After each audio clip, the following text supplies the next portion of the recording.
Quero saudar a amada igreja com a graça e a paz, amém? Que bom, nós já louvamos ao Senhor e estamos adorando o Senhor agora na leitura da palavra de Deus. Vamos fazer a nossa leitura no livro de Efésios, capítulo 5, nos versículos 14 até o versículo 17. Efésios capítulo 5.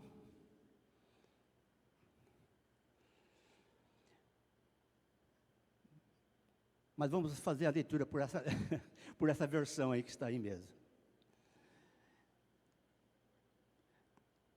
Efésios capítulo 5, versículo 14 até o versículo 17. Por isso é que se diz: desperte, você que está dormindo, levante-se dentre os mortos, e Cristo o iluminará. Até o versículo 17.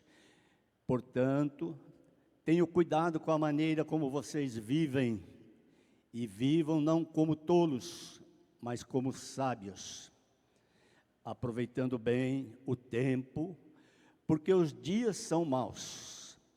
Por esta razão, não sejam insensatos, mas procurem compreender qual é a vontade do Senhor. Pai, nós suplicamos a Ti sabedoria para transmitir aos Teus filhos esse recado quente, orvalhado pelo Senhor. Suplicamos que o Espírito Santo possa inundar o nosso coração, dar o entendimento e fazer guarida em nossa mente e em nossos corações, ó Deus. É o que suplicamos neste momento. Muito obrigado, porque já adoramos o Senhor na certeza que foi em espírito e em verdade. E agora fale aos nossos corações, em nome de Jesus. Amém. Veja que o texto começa ali falando, pelo que diz: desperta, ó tu que dormes, levanta-te dentre os mortos e Cristo te iluminará. O texto de Paulo aos Efésios, esse texto fala a respeito do fruto da luz e as obras das trevas. Então ele fala sobre os cuidados que nós que já conhecemos, o amor de Cristo, e fala para aqueles que também ainda não conhecem o amor de Cristo. E aqui então, ele vem a dizer, lá no versículo 3, olha, povo de Deus, cuidado, o nosso tema hoje é esse, cuidado, acorda, cuidado, o nosso tema é esse, acorda, cuidado, porque ele começa o texto falando assim, desperta. Então, o que estava vivendo aquele povo era que a impuditícia e de toda sorte de impurezas, ou cobiça, nem sequer estava ali, nomeava entre o povo, e aquilo ali não convém àqueles que já conheciam a palavra de Deus. Ele fala, isso não convém aos santos, santos daquele povo separado, o povo que já conhecia o amor de Deus. Então, olha, vocês não vivam isso. Não vivam na cobiça, não vivam na impureza. E também, não tenham conversação torpe. A palavra conversação torpe, isso está no versículo 4, que não foi lido no texto. Quer dizer, na tradução do grego, quer dizer peixe podre. Então, cuidado nós que já conhecemos o amor de Deus. Cuidado para que a nossa boca não fale coisas que desagradem o coração de Deus, de peixe podre. Então, por isso que ele fala no versículo ali, 4, nem conversação torpe, nem palavras, olha só, nem palavras vãs ou chocarrices, quer dizer, gracejos. Essas coisas são inconvenientes para aqueles que conhecem o amor de Deus, para aqueles que conhecem a Cristo.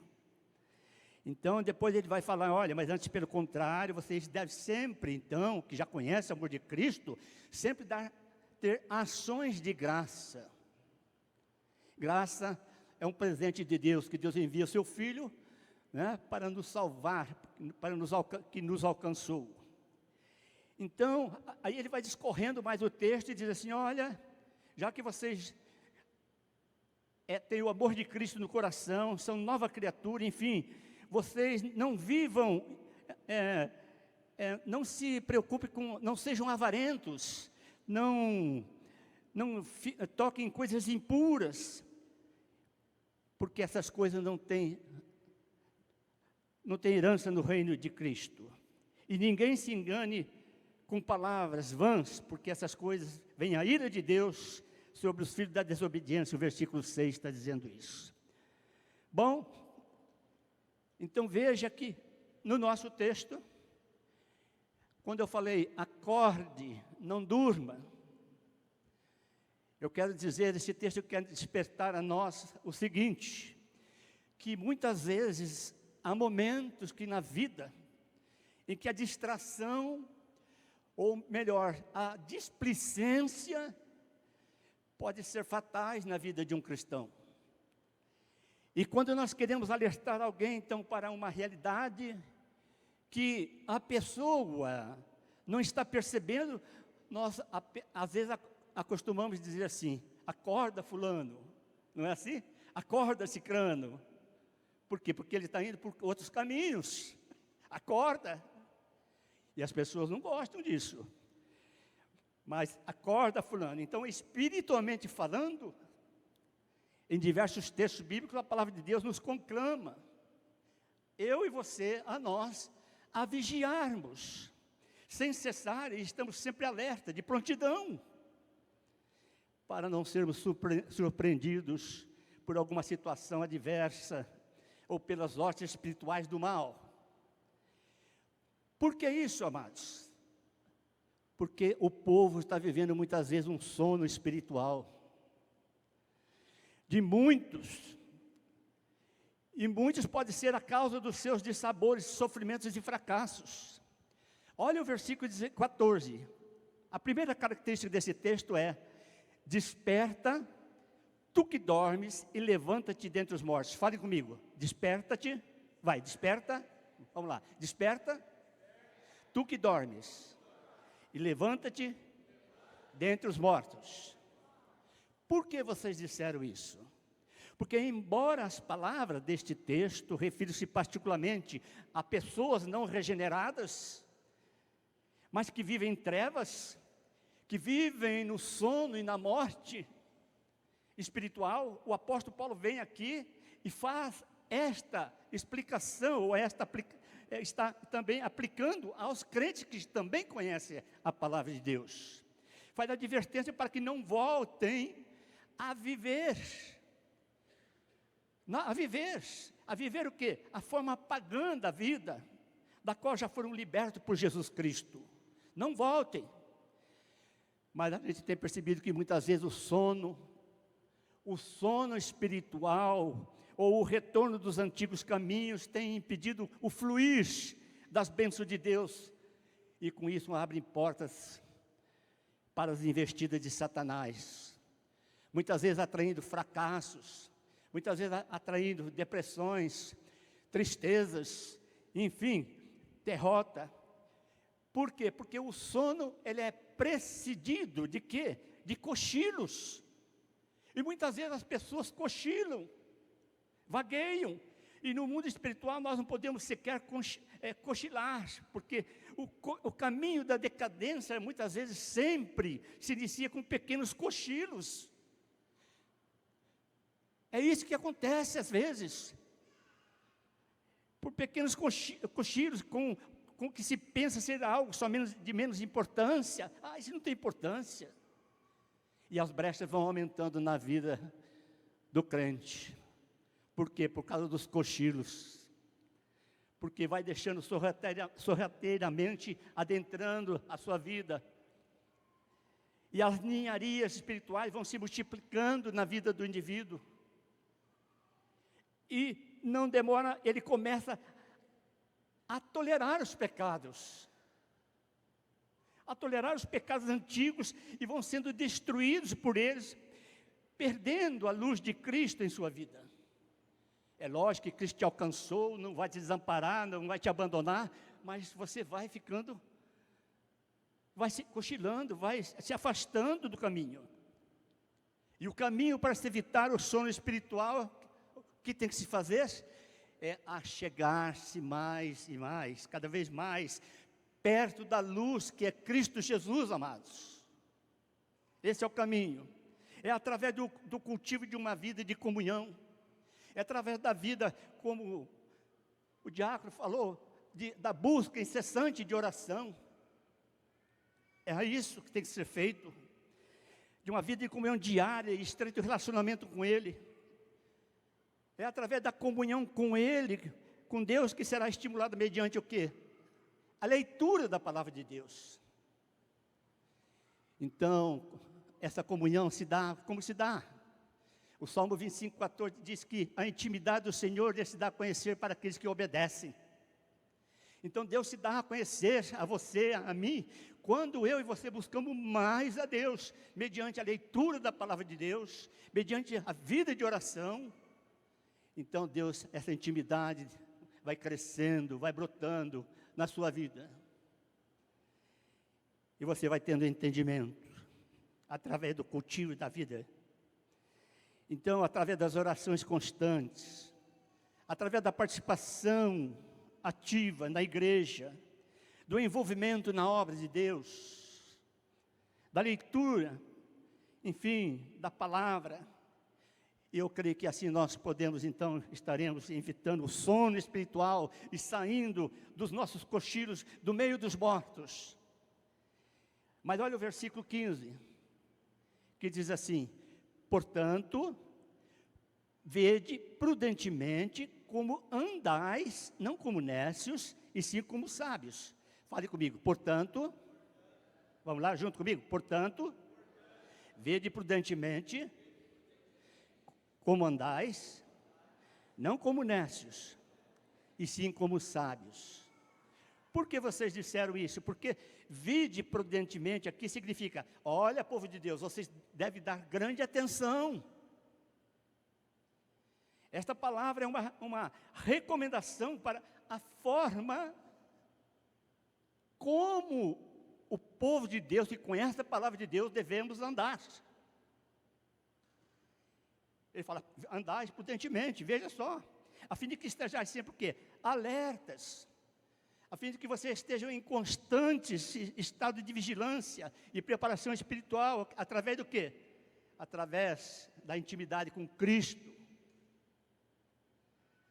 Então nós temos que empregar, eu creio, todos os meios espirituais postos à nossa disposição, a fim de que possamos conservarmos o nível espiritual alcançado já e manter o inimigo a distante. Então, o cristão tem a sua vida o quê? Iluminada por Cristo. E não deve, então, vamos dizer assim, andar de forma insensata. A palavra insensata, se vocês não sabem, olha, não anda como doido. Insensato é isso. Não anda como doido, intolerante, como os nécios. A palavra nécio quer dizer, aquele que é desprovido de conhecimento. É isso, é nécio. De discernimento, de ignorante, isso é nécio. Então, veja só, aqueles que não possuem a luz de Cristo, mas nós devemos então vigiar, para não trilhar novamente os caminhos vergonhosos do pecado, que nos assedia dia a dia. Deve abandonar os hábitos, devemos abandonar os vícios antigos, e também subjugar a cada dia os desejos mórbidos dos vícios da carne. Amados, é preciso estar então, eu e você, nós, constantemente em sintonia e comunhão com o Espírito Santo para agir com sabedoria e tomar decisões acertadas a qualquer tempo.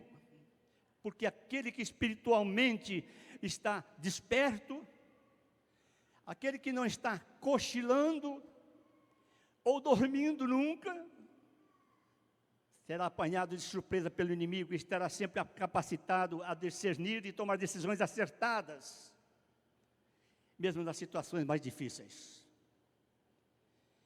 Então, não cochilemos. Mas olha o versículo 16, fala assim: remindo o tempo, porque os dias são maus. Fale comigo, remindo o tempo. Comigo, novamente, está muito fraco. Remindo o tempo, porque os dias são maus. Por que vocês disseram isso? Porque remir o tempo significa usar bem cada oportunidade. Isso é remir o tempo. Aproveitando o tempo da melhor maneira possível. Porque os dias são maus. E isso indicam desfavoráveis para o testemunho cristão, quer dizer, com tudo o alto grau de baixeza, muitas vezes de vexame da sociedade atual, da sociedade contemporânea, não serve de desculpa para relaxamento de nossa parte que conhecemos a palavra. Então, cada momento, amados, pastor, mas eu já sei disso, mas esse texto é um alerta para mim e para você. Acorde, não durma.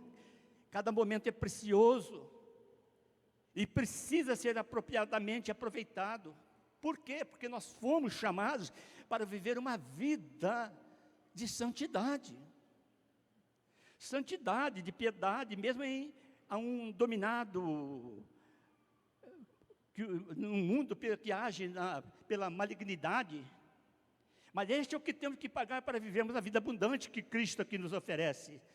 Então nós precisamos nos esforçar, mas vale a pena.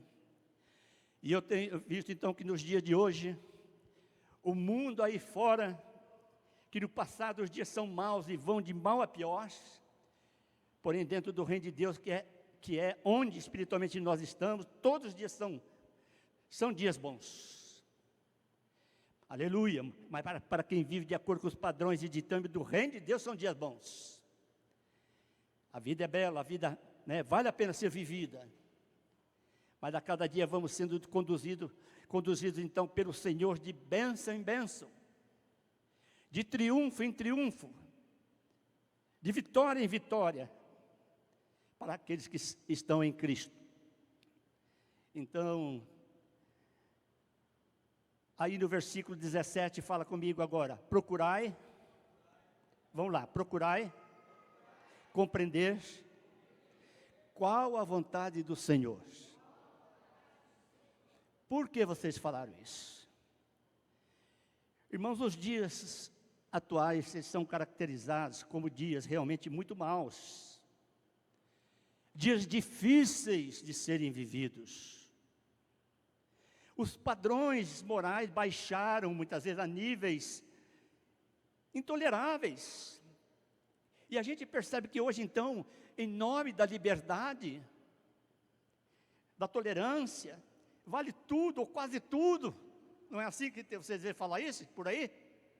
Isso não é verdade. Não pode ser assim. Mas estão vivendo assim o povo por aí. Mas nós somos iluminados por Deus ao poder para viver de forma clara, de forma insensata. Precisamos viver de acordo com a palavra de Deus. Para quê, pastor? Para fazermos diferença em meio a este mundo vil. O cristão não pode viver com sentidos secundários, como tolo, conforme fala a palavra, como imbecilhado ali, desequilibrado ou até mesmo bestializado, desculpe o termo. Então nós precisamos, eu e você, ter uma inteligência moral, aguçar o nosso sensor moral, exercitar sempre ao máximo o nosso discernimento espiritual, a fim de que nós possamos compreender qual a vontade do Senhor em cada situação, e todos nós a nos dispormos a fazer a vontade do Senhor, ainda que implique em virmos a ser incompreendidos ou até mesmo perseguidos. Então eu creio que esse texto, quando fala aqui, que procurar compreender qual a vontade do Senhor, ele está falando, olha, povo de Deus, aqui fala sobre a consagração do crente, o seu diferenciado comportamento moral, A sua sabedoria na tomada de decisões vão servir para quê? Vai servir para que de bênçãos para a vida do próprio, para demonstrar às pessoas que a vontade de Deus ela é boa, ela é agradável e perfeita, conforme fala Romanos capítulo 12, versículo 1 e versículo 2. E para exaltar então e glorificar o nome de Deus e motivar outras pessoas a desejarem o reino. Então, quando eu cito Romanos capítulo 12, 1 a 2, para compreendermos qual seja a boa, agradável e perfeita vontade de Deus nesse texto, nós temos que renovar a nossa mente. E a renovação da mente se dá quando abandonamos as velhas atitudes, as velhas fórmulas, os velhos hábitos, aos padrões e conceitos do mundo, quando abandonamos e adotamos, sim, os ditames da palavra de Deus. Me veio um texto agora, amados, além desse texto aqui, lá em Isaías, no capítulo 38, como o diácono falou, conclamando a igreja a orar, para ter uma vida, então, para saber qual a vontade de Deus, Isaías capítulo 38, me veio aqui na mente, para que eu e você possamos colocar, põe em ordem a tua casa. Isaías 38, 1 diz assim, que naqueles dias, diz o texto, Ezequias adoeceu de uma enfermidade mortal, veio ter com ele o profeta Isaías, filho de Amós, ele disse, assim diz o Senhor, põe em ordem a tua casa, porque morrerás e não viverás. Aí, Isaías, o que ele fez? Ele virou o rosto para a parede e começou a orar ao Senhor. É o que o diácono chegou agora há pouco e diz assim, povo de Deus, eu sinto, né, que realmente nós temos que orar mais. Então, para que realmente façamos a vontade do Senhor, para que possamos renovar a nossa mente. Aqui esse texto, quando eu estou fazendo essa leitura, o profeta Isaías passa a narrar a doença mortal do rei Ezequias. Então está falando assim, olha, quando eu comecei assim, ó, acorde, não durmas, agora eu digo, olha, põe em ordem a tua casa. Então o profeta Isaías nesse texto, ele entra em seu palácio e diz com voz firme, e eu creio que a pior notícia que um homem pode perceber, ali, receber, Deus me disse que deves colocar em ordem a tua casa, porque essa doença é para a morte.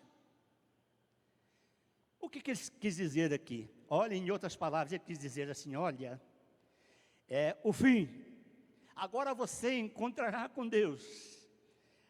O que você tinha que fazer já foi feito, misericórdia. Eu pergunto para nós que estamos aqui nessa noite, o que você faria se recebesse uma notícia como essa? O que você faria? Em menos de um minuto, a sua vida passaria como um filme na sua cabeça. Talvez você pensasse nos projetos e sonhos que você ainda não realizou, ou pensava em realizar. Aí me veio também um texto, lá em Lucas, no capítulo 12, do versículo 5 a 21, que conta a respeito da história de um homem muito rico. Muito rico. E esse homem estava trabalhando sem parar cada dia. Mais rico, ele olhou para a sua lavoura, ele olhou para as suas plantações, não tinha onde mais armazenar o seu produto, e ele pensou e disse, já sei, vou destruir meus celeiros, e vou construir outros maiores, e vou recolher o meu produto e todos os meus bens. Aí ele completa ainda, então direi à minha alma, ele fala, tens muitos bens para muitos anos, descansa, come, veja só, regala-te. Mas sabe o que Deus disse para ele? Não que você não possa ter riqueza, mas lógico que você possa ter. Você não pode ter o coração nas riquezas, é diferente. Mas Deus lhe disse: louco, esta noite te pedirão a tua alma, e o que tens preparado, para quem será? Assim é o que entesoura para si, e não é rico para com Deus. E eu ainda falo para você: acorda, meu irmão, desperta, meu irmão, não fique cochilando. Então aqui nesse texto, eu creio que de Ezequias, uma notícia de morte iminente, certamente o deixaria bastante perturbado. Talvez você pensasse: mas eu ainda tenho muito o que fazer, pastor. Eu tenho muito a realizar, projetos, meus sonhos, que ficariam inacabados, e outros ainda teriam que terminar por você. Eu digo a você: olha, põe em ordem a tua comunhão com Deus. Põe em ordem. Tem andado diante de Deus com retidão? É outra pergunta. Tem sido fiel a Deus, ao Deus que é fiel a você? É outra pergunta. Mas quando você olha lá em 2 Coríntios, no capítulo 5, no versículo 10, lá ele fala, Paulo dizendo: olha, porque importa que todos nós vamos comparecer ao tribunal de Cristo. Todos nós vamos comparecer ao tribunal de Cristo, para que cada um receba o galardão, receba o melhor, receba o bem ou o mal que tiver feito por meio do corpo. Você está preparado? Acorda, não vive de cochilos. Põe em ordem a tua família. Esta é uma responsabilidade dos pais que estão aqui. Responsabilidade dos pais, põe em ordem a tua família. Em Coríntios 11, fala lá a respeito da família, a respeito da soberania, Deus, Jesus Cristo, homem, mulher, e é lógico os filhos. Quando o homem tem o governo de Deus na sua vida, ele governa bem a sua casa, ele governa bem a sua esposa, e a reciprocidade é recíproco, o respeito de um para com o outro. Então, põe em ordem a tua família, é uma responsabilidade dos pais, do homem, da mulher. Como estão o relacionamento dentro do lar? Então, põe em ordem as suas finanças, põe em ordem o seu testemunho, mas põe em ordem. E para conclamar aqui, para terminar, o Senhor Jesus fez então a sua promessa aqui, ao seu povo a promessa: eu vim para que dar-vos vida e vida abundante. E todo aquele que não vive espiritualmente, e tem se distraído, cochilando ou dormindo, antes vigia e ora, e busca fazer realmente a vontade do Senhor, porque com certeza está vivendo e viverá sempre de bênção em bênção, de triunfo em triunfo, de vitória em vitória, porque os dias são maus, e o mundo vai indo de mal a pior, amados. Então procure remer o tempo, e ver sabiamente, buscando sempre o nosso Deus e fazer a vontade dEle, em toda decisão que tiver que tomar, porque este é o caminho da bênção, e é o caminho da vitória. Amém?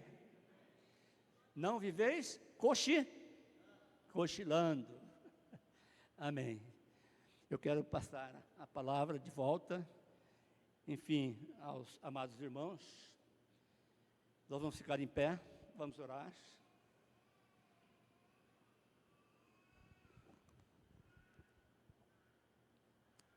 Onde você está?